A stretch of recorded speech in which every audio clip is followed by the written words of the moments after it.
أعوذ بالله من الشيطان الرجيم وما أموالكم ولا أولادكم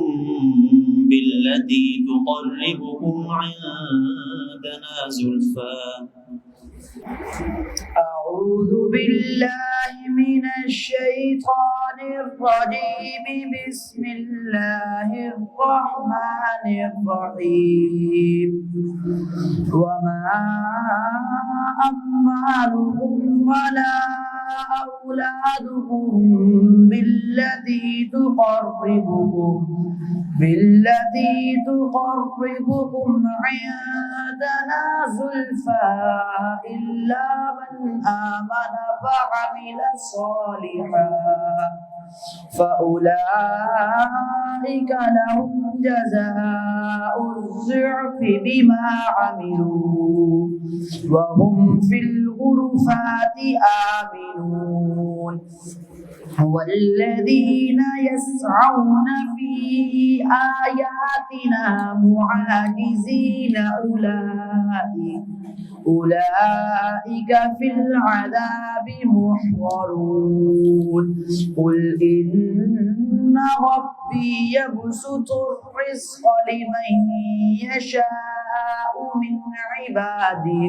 من عباده فيقدر له وما أنفقتم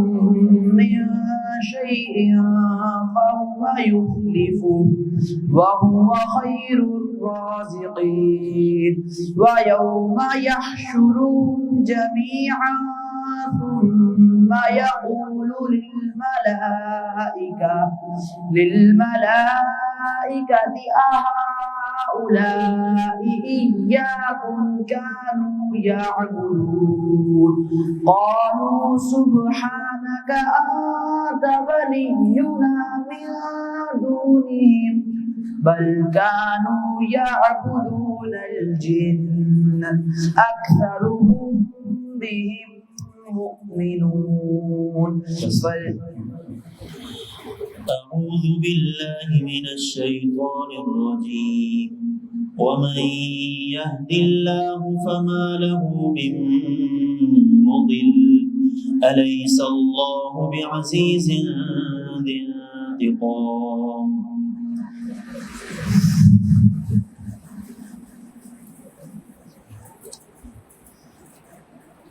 أعوذ بالله من الشيطان الرجيم ومن يهد الله فما له من مضل أليس الله بعزيز ذي انتقام ولئن سألتهم من خلق السماوات والأرض ليقولن الله قل أفرأيتم ما تدعون من دون الله إن أرادني الله بضر هل هن كاشفات ضره أو أرادني برحمة هل هن ممسكات رحمته قل حسبي الله عليه يتوكل المتوكلون قل يا قوم اعملوا على مكانتكم إني عامل فسوف تعلمون من يأتيه عذاب يخزيه ويحل عليه عذاب مقيم إنا أنزلنا عليك الكتاب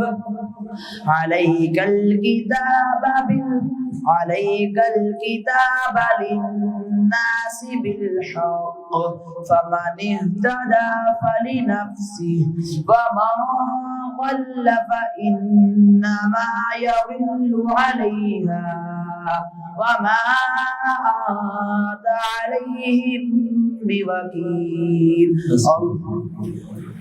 أعوذ بالله من الشيطان الرجيم. ذلك بأن الذين كفروا اتبعوا الباطل وأن الذين آمنوا اتبعوا الحق من ربهم. أعوذ بالله من الشيطان الرجيم. ذلك بأن الذين كفروا اتبعوا الباطل وأن الذين آمنوا اتبعوا الحق من ربهم. كذلك يضرب الله للناس أمثالهم فإذا لقيتم الذين كفروا فضرب الرقاب حتى إذا أثخنتموهم فشدوا الوثاق فإما منا بعد وإما فداء حتى تضع الحرب أوزارها ذلك ولو يشاء الله لانتصر منهم ولكن ليبلو بعضكم ببعض والذين قتلوا في سبيل الله فلن يضل أعمالهم سيهديهم ويصلح بالهم ويدخلهم الجنة عرفها لهم. يا أيها الذين آمنوا إن تنصروا الله ينصركم ويثبت أقدامكم والذين كفروا فتعسا لهم وأضل أعمالهم. ذلك بأنهم كرهوا ما أنزل الله فأحبط أعمالهم.